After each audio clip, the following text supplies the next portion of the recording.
তখনই জানলা ভেঙে একটা ডিমন ট্রেভর নামের ছেলেটির উপর অ্যাটাক করলে সে কোনো রকমে তার হাত থেকে বেঁচে বাকিদের সাথে দৌড় লাগালে সামনের একটা দরজা দিয়ে তারা হসপিটালের বাইরে চলে আসে আর ওই ডিমন হঠাৎ ছাইতে পরিবর্তিত হয়ে যায়। এবার অ্যালেক্সরা সকলে হোটেলে যায় এবং নিজেদের জিনিসপত্র প্যাক করে লিফট থেকে নেমে দরজা ওপেন হতেই দেখে তারা ডাইরেক্ট কলিংউড হসপিটালের আন্ডারগ্রাউন্ড টানেলে পৌঁছে গেছে।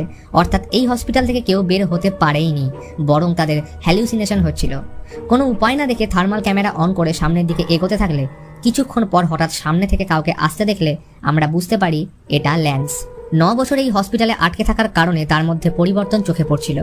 এখানে থাকা আত্মারা তাকে এতদিনও বাইরে যেতে দেয়নি, কিন্তু এত বছর থাকার কারণে ল্যান্স এই পুরো হসপিটালের একটা নকশা বানিয়ে ফেলেছিল। এমনকি সে জেনে গেছিল কখন এবং কোন সময় কোন দরজা খোলে বা বন্ধ হয়। সে আরও বলে এখানকার সবকটা দরজা সে খুলে ফেলেছে, কিন্তু একটা চেন জড়ানো লাল দরজা বাদে, কারণ সেটা যতবার খোলার চেষ্টা করেছে সে ব্যর্থ হয়েছে। এটা শোনা মাত্রই অ্যালেক্স বলে তাদের কাছে একটা চেন কাটার রয়েছে যার সাহায্যে এই দরজা খোলা সম্ভব, কিন্তু দৌড়াদৌড়ির সময় তাদের ইকুইপমেন্টসের ব্যাগ অন্য রুমে ফেলে এসেছে, তাই তারা ল্যান্সের সাহায্য নেয় ওই রুম খুঁজতে। কিন্তু সবাই প্রচন্ড ক্লান্ত থাকার কারণে সেখানকার একটি রুমে রেস্ট করার প্ল্যান করে। ঘুমের মাঝে ট্রেভার ওয়াশরুমে গেলে পিছন থেকে এসে ল্যান্স তার উপর অ্যাটাক করে মেরে ফেলে। তার মৃত্যুর আগে ল্যান্স বারবার বলছিল এই কাজ আত্মারা তাকে দিয়ে করাচ্ছে, এর উপর তার কোনো কন্ট্রোল নেই। এরপর সে ইকুইপমেন্ট ব্যাগ নিয়ে সেখান থেকে লুকিয়ে পালিয়ে যায়।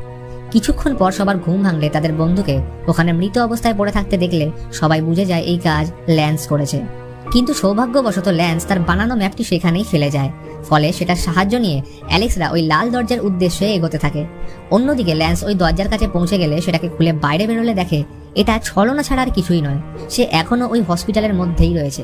এত বছরের নিরাশায় সে পাগল হয়ে চিৎকার করে ওই আত্মাদের উদ্দেশ্য করে বলতে থাকে তারা যা চেয়েছে সে তাই করেছে, তাহলে স্বাধীনতা কেন তার প্রাপ্য নয়। তখনই চারিদিকে দেওয়ালে কিছু লেখা ফুটে উঠলে সে জানতে পারে তাকে ওই ভিডিও টেপ খুঁজে আনতে হবে যেটা দিয়ে এই পুরো সিকোয়েন্স কমপ্লিট করলে সে বাইরে যেতে পারবে। অন্যদিকে অ্যালেক্সরা ম্যাপ দেখে ডক্টর ফ্রেডকিন্সের সার্জিক্যাল রুমে পৌঁছলে সেখানে ব্ল্যাক ম্যাজিক রিলেটেড বেশ কিছু জিনিস খুঁজে পায়। এর মধ্যেই তারা ডক্টর এবং কয়েকজন নার্সদের অপারেশন করতে দেখতে পায় এবং অপারেশনের পর ডক্টর একটা বাচ্চাকে বলি দিয়ে তার রক্ত দিয়ে একজন পেশেন্টের উপর ব্ল্যাক ম্যাজিক করার চেষ্টা করে।